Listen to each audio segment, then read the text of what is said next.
Jangan lupa subscribe, like, komen, dan share YouTube TVRI Bengkulu. Dan nyalakan loncengnya ya. Ya, pemirsa, kembali lagi tentunya di Dokter Kita bersama Kita Sehat. Nah, dokter tadi sempat nanya ya kalau untuk pengemasan dan penyajian dari singkong, ubi dan sebagainya itu cukup direbus atau boleh digoreng nih, dok? Jawab ya? Iya, boleh, dok. Kalau misalnya sebenarnya kan untuk direbus ataupun digoreng itu sebenarnya sih variasi saja ya Mbak ya. Sebenarnya boleh-boleh saja kalau misalnya digoreng. Cuman kan kalau digoreng mungkin tidak sesehat kalau misalnya kita dikukus atau misalnya direbus gitu. Kalau nasi kan jelas di prosesnya tidak digoreng gitu ya nasi.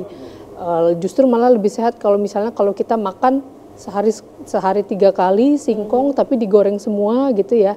Belum lagi ada kandungan minyaknya udah lemak lagi gitu. Benar ya. sekali. Jadi prosesnya tuh lebih panjang gitu kalau misalnya digoreng, dan sebenarnya sih lebih sehat kalau kita direbus atau dikukus. Baik, dokter. Silakan dokter untuk kembali, dokter.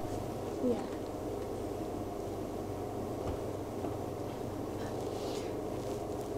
Dan selanjutnya yaitu lauk pauk yang merupakan sumber protein. Kalau sumber protein ini dia ada 2, protein hewani dan protein nabati. Untuk protein hewani yang berasal dari hewan gitu ya, seperti daging, bisa daging sapi, kambing, atau misalnya unggas dari ayam, bebek. Kemudian kalau misalnya hasil laut juga bisa seperti ikan, udang, cumi, dan juga telur ataupun susu dan produk-produk olahan lainnya.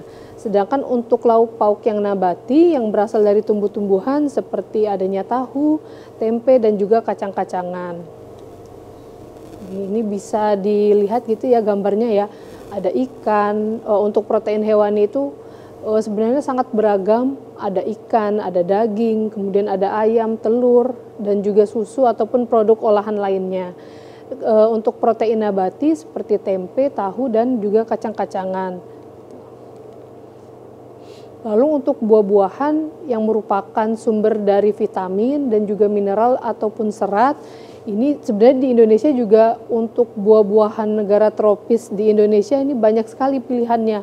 Ada pisang, ada pepaya, belimbing, mangga, melon gitu. Jadi bisa disesuaikan dengan misalnya ada anak-anak yang nggak suka ini buahnya bisa diganti dengan yang sesuainya gitu ya. Lalu selanjutnya adalah sayur-sayuran. Untuk sayur-sayuran juga sama, yang merupakan sumber dari vitamin, mineral, dan juga terutama untuk karoten, vitamin A, vitamin C, zat besi, dan juga fosfor. Tuh.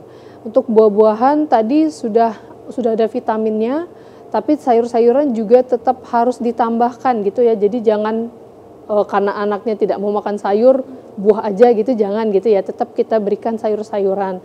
Dan sayur-sayuran juga pilihannya sebenarnya banyak, bisa disesuaikan dengan kebutuhan gitu ya. Ada terong, timun, selada air, kangkung. Misalnya anaknya suka bayam bisa dikasih bayam, anaknya suka sup bisa dikasih kembang kol segala macam gitu ya.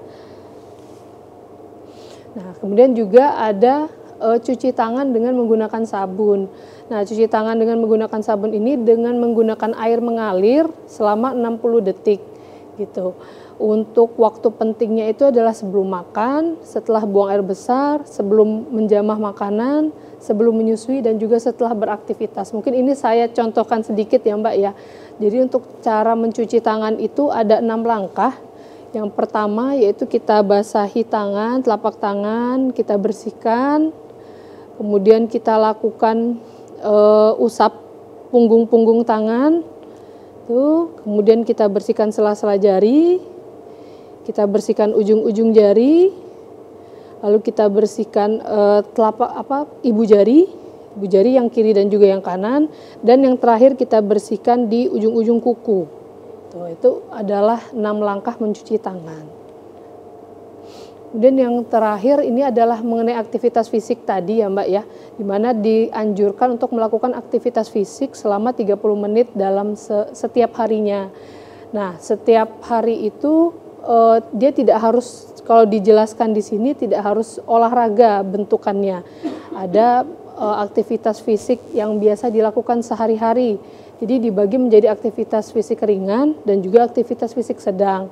Untuk aktivitas fisik ringan seperti berjalan santai, membaca, menulis, kemudian melakukan pekerjaan rumah tangga seperti mencuci piring, menyetrika, memasak, dan juga menyapu, ataupun melakukan pekerjaan seperti menggambar, melukis. Lalu untuk aktivitas fisik yang sedang itu seperti berjalan cepat, kemudian melakukan pekerjaan rumah seperti mengepel lantai, membersihkan rumah, memindahkan perabotan ringan, berkebun, dan juga yang lainnya bisa dibaca lagi ya. Baik dokter, Gitu, Mbak, ya. silakan dokter untuk kembali lagi. Nah ini juga tadi sempat dokter sampaikan bahwa memang untuk pemilihan buah sendiri variatif ya dok ya, banyak gitu ya kita bisa memilih. Tapi sebenarnya dokter ada juga nih beberapa statement yang menyatakan bahwa buah-buah musiman itu juga tidak baik nih dokter. Tapi sebenarnya untuk anak-anak sendiri nih, untuk memenuhi nutrisi dari tumbuh kembang anak itu sebenarnya buah apa sih yang paling baik dok? Sebenarnya sih dikembalikan lagi ya Mbak ya, sebenarnya bebas untuk buahnya itu ya. Cuman untuk jumlah dan takarannya disesuaikan. Jadi kan misalnya anak makan 3 kali sehari gitu. Jadi bisa kita variatif, paginya buah apa, siangnya kepingin buah apa, kemudian sore atau malam kepinginnya buah apa gitu. Cuman memang itu tadi, walaupun buahnya dia misalnya hobi buah apa gitu ya, jangan sampai menyebabkan makanan yang lain jadi nggak masuk. Misalnya dia karena dia hobi durian, dia jadi nggak makan nasi. Benar gitu. sekali. Kan biasa anak-anak kan yang hobi durian atau misalnya dia hobi rambutan, jadi dia nggak makan yang lain gitu. Itu yang mungkin dijelaskan sama Dokter Wenti tadi. Jadi terlalu banyak gula sebelum makan makanan pokok, jadinya dia menekan nafsu makannya gitu.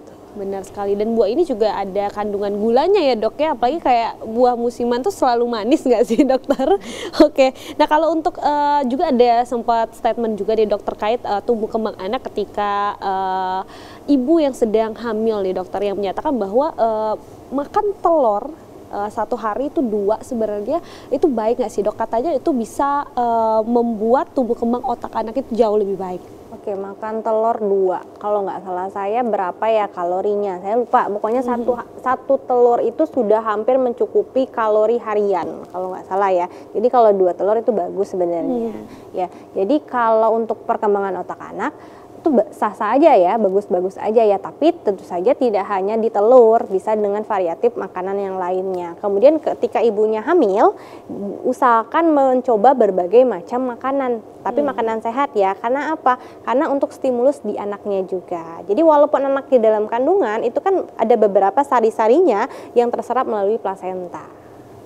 Baik, jadi memang kembali lagi tuh ya, bukan hanya ibu kepada anaknya untuk memberikan makanan anaknya, tapi juga ibu yang sedang hamil juga harus lebih aware lagi ya dok ya dalam pemilihan makanan, nutrisi gitu ya yang dimakan dan diasupkan perharinya gitu ya. Mungkin terakhir nih dari dokter Nabila dan dokter Wenti ini himbauan nih kepada para mama muda atau mungkin juga calon ibu gitu ya untuk bisa lebih aware nih terhadap pentingnya nutrisi untuk tumbuh kembang anaknya dokter. Bisa dilihat sih berarti dari isi piringku ini sebenarnya sangat bermanfaat ya Mbak ya.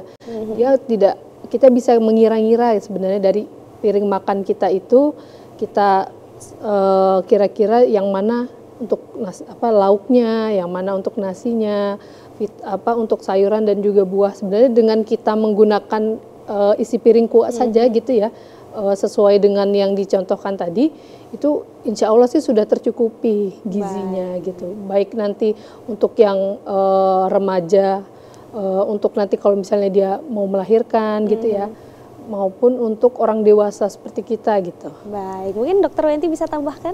Oke, jadi untuk gizi seimbang itu ingat ya, tidak perlu yang mahal, tidak perlu yang harus import. Yang penting adalah sesuai dengan porsi isi piringku.